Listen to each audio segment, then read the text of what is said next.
kind of loosen it up, it starts growing and germinating. The scalp needs to be exfoliated. So What about once a if you, week.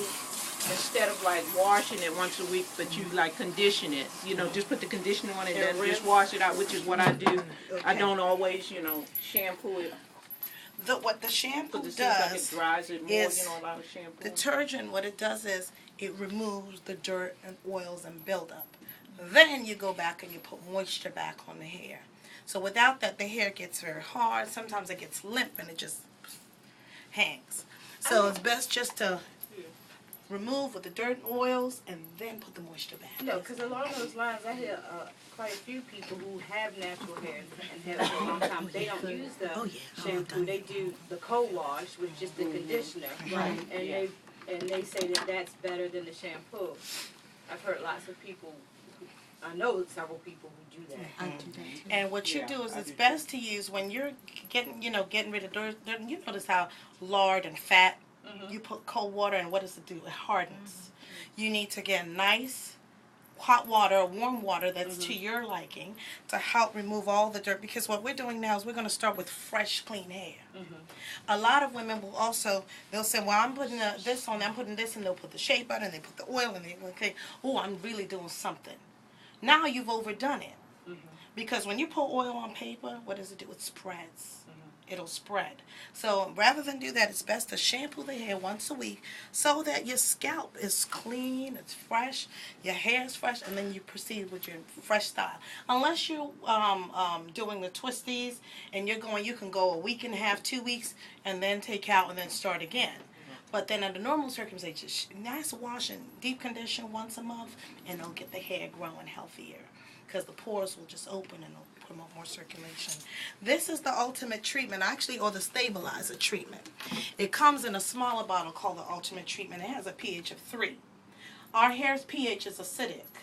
So the lower the pH, the better the product. What I'm going to do with... Yes, I can. What are you going to do there? Oh, no, I want to show you still working. this product is a transitioning product. So for women who are transitioning from relaxer to natural hair, this is the best thing to use because this will stop that shedding and breakage and infuse the hair back with protein. So I want everybody, once I pour it in her hair, I'm being real generous with it because what I like to do, I like to be real generous with the product. I like everybody just to come and put their hands through her hair to feel the difference in her hair. Very soft.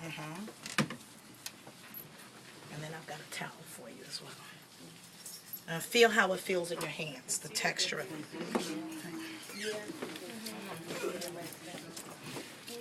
This is what we call the cuticle cocktail. So hair can have a drink. It's called the cuticle cocktail. You see that? Yeah, you can see it. That's right. Oh, okay. Yeah. So after you shampoo the hair, you apply this. You just let it sit for 15 or 20 minutes. Typically when clients come into the salon to get the treatment or the cuticle cocktail, they're charged an extra $20. Then the bill's going on. But the bottle with the mid-size bottle, which goes for about 25, 30 applications, is $18. So I usually tell the client, take the bottle and take it home. It's going to do the same thing. There's no magic formula that's going on in the person's hands. It's all in what's going in the hair. So they usually would take the bottle and they use it at home, and they notice that their shedding stops and the hair starts getting shinier and healthier. How you doing? Oh, good. And Cindy also still would got the like to menthol. say, Cindy, I also would like to say, if you use color, which I do, Oh, I use forgot, that. Miss Cleo. Huh? Yeah. I forgot, Miss Cleo. Please tell them. Yes, you should use the stabilizer with natural hair. If you put color, you need to stabilize your hair and bring it back to what level is It's that? optimal pH, which is about Optimal 5. Is that after you color it? After you color it, After yeah. you color. Yeah. Because face it, some Yeah. colors do have a degree of chemicals in it, but it's not like Yeah. the lye. It's not like the pearl. but it does. So that's why you need that. Yeah. And I do use that when I put my color afterwards. And I got one of those big bottles that lasts like for a long time. And Miss Cleo, can you tell us the history of the lie? Oh my Because I was goodness. telling her when she gets here, she needs to tell us all the history. And then I'll bring it up to this Let's generation. see, What's who going on? has perm hair? I know my niece over here do, but that's fine. And where's my other niece? Right over there. She You walk does. by her. Oh, that's there. And we'll just walk in the other room, Miss Cleo, as you tell the story. We'll just go in and you can tell us Okay. it. Just like that. Your hair is growing real fast. Oh, When you cut it, I when you cut it. And that's what I was gonna say, because you said you've had it natural for how long? January is when I did like the did Her hair was cut short like that. like that. Okay. So her hair was cut short like yours. And I was cutting it she too. had just cut it. Actually, I stopped cutting it. A minute ago. I like it when you look just like that. So Cindy, how long was that deep conditioner? You should do once a week for how long? Oh, once a week.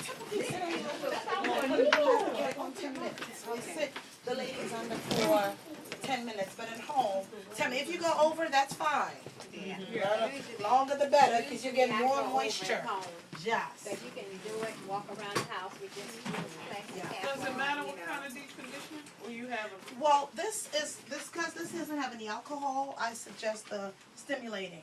that's the conditioner. That's the deep conditioner to put, yes. Because it goes in there and as you can tell, our model is feeling quite stimulated.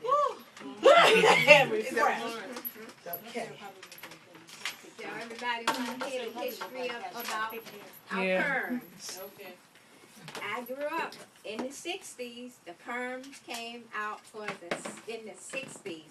But listening to some of my older uncles and aunts, and they told me how it really got started back in the day, back like in the 20s and 30s when colored people, as they were called then, were moving into Hollywood and all of that.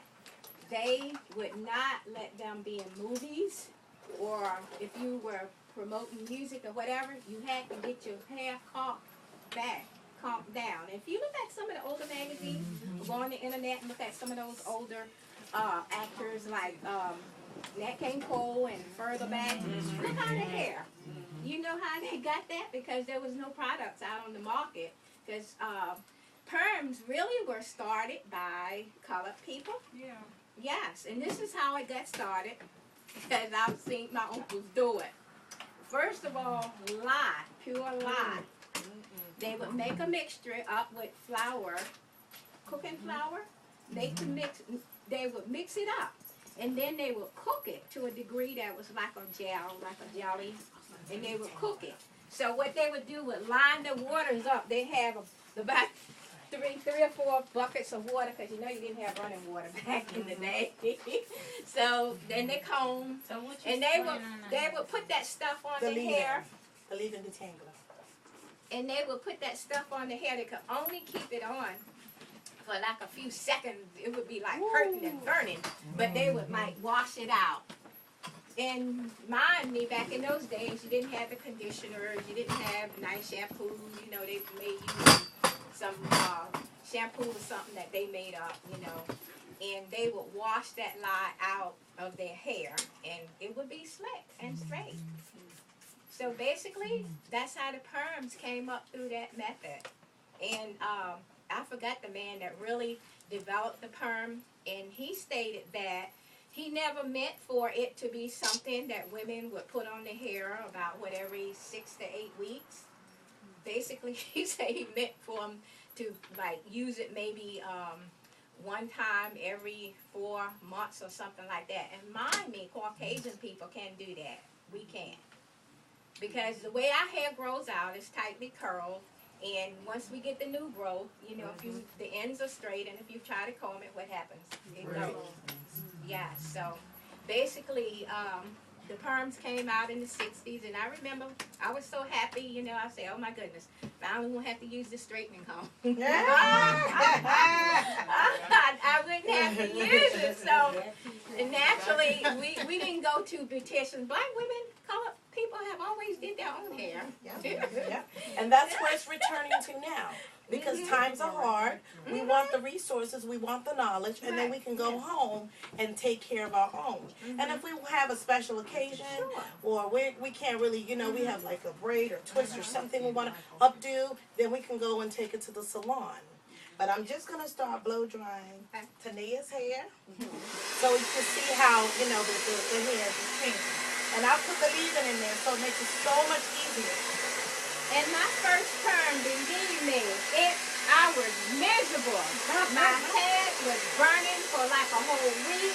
You know, I put the, what did we use? Something called Apex on it, some kind of hair conditioner. And oh my goodness, it took like about time it was time to go back and get it done again. My hair was still, you know, burning and that sort of thing. Because it was very strong, you know, when they first came out with it. They had modified it a little bit now by putting certain conditioners and stuff in it, but it's still lye. If you buy a perm and they say it's no lye, that's a lie. It's still lye. It is straight up lie. It's a lie. The Diva got something to help people who really are sold on perm and they want to have a perm. She helps them too. But we are here for the natural platform and of the hair. I'll share something with you. Miss Cleo, you know, kind of rounded it off to where we had, you know, it was a straight up lie that went in the hair. Now fast forward to the 80s, 70s, late 70s and 80s was the Jerry curl. And the Jerry curl is thio. Now, does anybody know what thio is or used for? Pick up a tube of hair remover. That's what thio is. That's why when you put hair remover on, you notice how the thing jiggles before you kind of wipe it. That's what thio. And you notice the smell of hair remover is the same as the Jerry curl. So, in the 80s, that's what we were applying to our hair. Then a clever group of chemists got together and they said, you know what?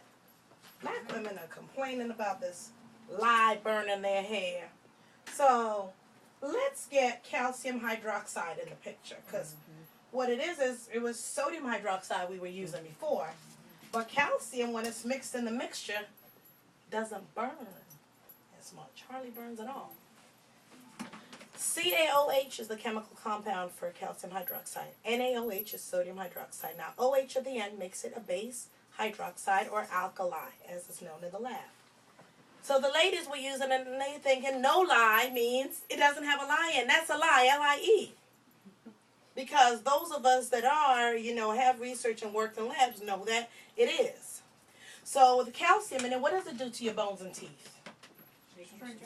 Strengthens and makes it hard, dry, brittle, and it causes it to break. Okay, so now our hair is breaking because we're getting the relaxer at home with the calcium hydroxide, which says no lye, which we're thinking, oh, it doesn't burn. It's safer. People are using on the kids' hair. Kitty perm. Oh, it's a kitty perm. No, it's not a kitty perm.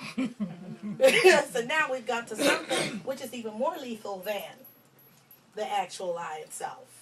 Because now it's damaging, and once the hair gets damaged, where do you go? You go to Mr. Lee, Mr. Choi, Mr. whoever at the corner store, and then you buy the wig and you put it on your head. My hair is broken off. I can't do anything with it. Can I buy some hair? Can I glue it on, weave it on, cover it up? And that's what's going on. It's time for us to love our hair. And it's time for us to start wearing our own hair.